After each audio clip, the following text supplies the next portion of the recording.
지금 우리는 행렬의 고유 벡터의 활용에 대해서 살펴보고 있습니다. 자, 다음은 페이지 랭크 알고리즘에 대해서 살펴보겠습니다. 자, 이런 인접 행렬에 대한 내용이 나오고 있거든요. adjacent matrix라고 해서 이런 그 화살표를 보내고 받는 그런 위치 관계를 이렇게 행렬로 표현할 수 있습니다. 뒤에서 자세히 살펴보도록 하겠습니다. 자, 본 내용을 보기 전에 그래프라는 그런 그 정의를 간단히 복습해 보겠는데요. 그래프는 G로 표현되는데 벌텍스하고 엣지의 쌍으로 구성되어집니다. 벌텍스는 정점 또는 노드들의 집합을 의미하고요. 엣지, E는 엣지를 나타냅니다. 또는 간선이라고 부르기도 하고요. 그래서 여기 이제 그 노드들이 있으면, 정점들이 있으면 얘네들 사이를 이렇게 선으로 연결을 지어서 나타낸 것이 이제 그래프가 되겠는데요.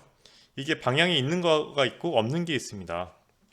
방향이 없으면 무향 그래프라고 하고요. 있으면 유향 그래프라고 하고요.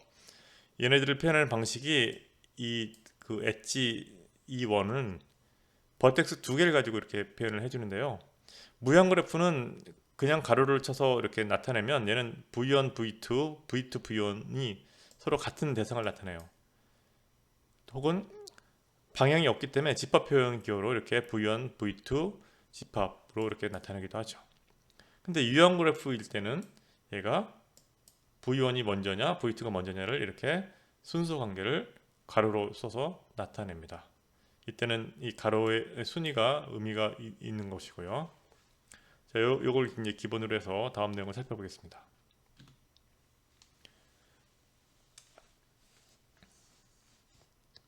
세르게이 페이지 랭크 알고리즘은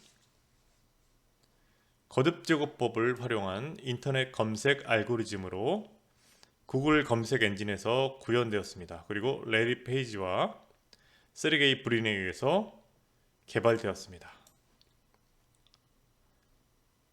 자, 여기서는 페이지 랭크 알고리즘의 기본적인 원리에 대해서 간략히 살펴보는 시간을 갖도록 하겠습니다. 이 거듭 제곱법이라는 것이 이렇게 페이지 순위를 매기는 그런 알고리즘에 이용될 수 있다는 것이죠. 재미있는 그런 내용입니다. 자, 4개의 사이트에 대해서 1, 2, 3, 4로 표현을 했는데요. 다음에 주어진 유형 그래프, 다이렉티드 그래프를 살펴보도록 하겠습니다. 여기서는 화살표가 나타나는데요. 이 화살표가 의미하는 것은 무엇이냐면 한 사이트가 다른 사이트를 참조했음을 의미하게 됩니다. 이 페이지 순위를 매기려면 어때요? 많이 참조하는 그런 사이트가 인기가 높은 그런 사이트죠. 그러니까 정보의 가치가 좋은 정보를 더 많이 가지고 있는 그런 사이트가 되겠습니다. 그래서 이 페이지는 더 높은 순위를 갖게 되어야 되겠죠. 자, 그걸 나중에 이제 순위를 매기는 방법을 살펴볼 텐데 어쨌든 여기서는 자, 가장 기본적인 그런 모습으로 이 구조로 이 화살표를 통해서 한 사이트가 다른 사이트를 참조했음을 나타내는 그런 정의를 하겠습니다. 자, 여기서는 두 가지 모습이 존재하는데요. 화살표를 보내는 노드랑 화살표를 받는 노드가 있겠죠. 그죠? 여기서 여기 보시면 2번 노드가 1번 노드한테 화살표를 보냈습니다. 이렇게. 자, 그러면 2번 노드가 1번 사이트를 참조했다 하는 그런 것이 되는 것이죠. 한 사이트 노드가 검색 과정에서 수행할 수 있는 두 가지 역할이 있겠죠. 허브하고 권위로 나타낼 수 있습니다. 허브랑 오소리티로 나타낼 수 있는데요. 허브는 무엇이냐면 정보를 참조하기 위해서 화살표를 보내는 그런 역할을 하는 것을 의미하고요. 권위는 사실상 좋은 정보를 소유하고 있어서 필요한 그 정보를 소유하고 있어서 화살표를 받는 그런 역할을 하는 것으로 이렇게 구분을 지을 수 있는 것이죠.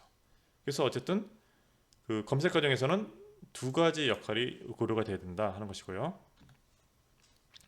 두 가지 역할에 대한 웹페이지 관계를 행렬로 이렇게 표현을 할 수가 있습니다. 그래서 보시면요, 유형 그래프에서 ISJ로 가는 화살표는 사이트 I가 사이트 J를 참조했음을 의미하고 임의의 사이트는 이제 셀프 참조를 하지 않는다고 가정하겠습니다. 그죠? 본인이 본인 사이트 참조해서 계속 그 클릭수 올리는 그런 경우는 배제하겠다는 얘기죠. 치팅의 여지가 있습니다. 이와 같은 유형 그래프는 aij를 이렇게 정의해서 표현하는데요. i에서 j로 보내지는 화살표가 존재하면 1로, 그다음에 i에서 j로 보내지는 화살표가 존재하지 않으면 0으로 이렇게 어사인합니다. aij에. 그러면 행렬 a가 이렇게 정의가 되겠죠. 이게 마치 행렬의 요소에 대응되는 값으로 이렇게 행렬 a를 구성할 수 있는 것입니다. 이러한 행렬을 주어진 그래프에 인접 행렬 adjacent matrix라고 부릅니다. 이렇게 주어지면 얘가 이 행렬 a로 변환되는데요. 그건 좀 뒤에서 살펴볼 거고요. 자, 여기서 단순한 가정을 하나 해보겠는데요. 어떤 노드가 화살표를 많이 받으면 다른 웹페이지가 그 노드를 많이 참조했음을 가정하겠습니다. 단순하게. 예. 자, 그런데 이런 단순한 가정이 꼭 참인 것은 아닌 거죠. 그죠? 악의적으로 또는 의도적으로 그런 웹페이지를 많이 참조하는 경우도 이제 존재하니까요. 그 순위를 높이기 위해서.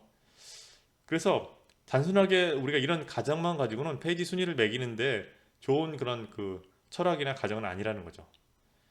그래서 뭘 고려를 하냐면 가중치 요소를 하나 고려를 할 텐데요. 이게 굉장히 중요합니다. 어떤 이거 그 리얼을 잘 반영해 주는 그런 가중치 요소를 잘 계산하는 그런 알고리즘을 개발한다면 사실은 그게 이건데, 예.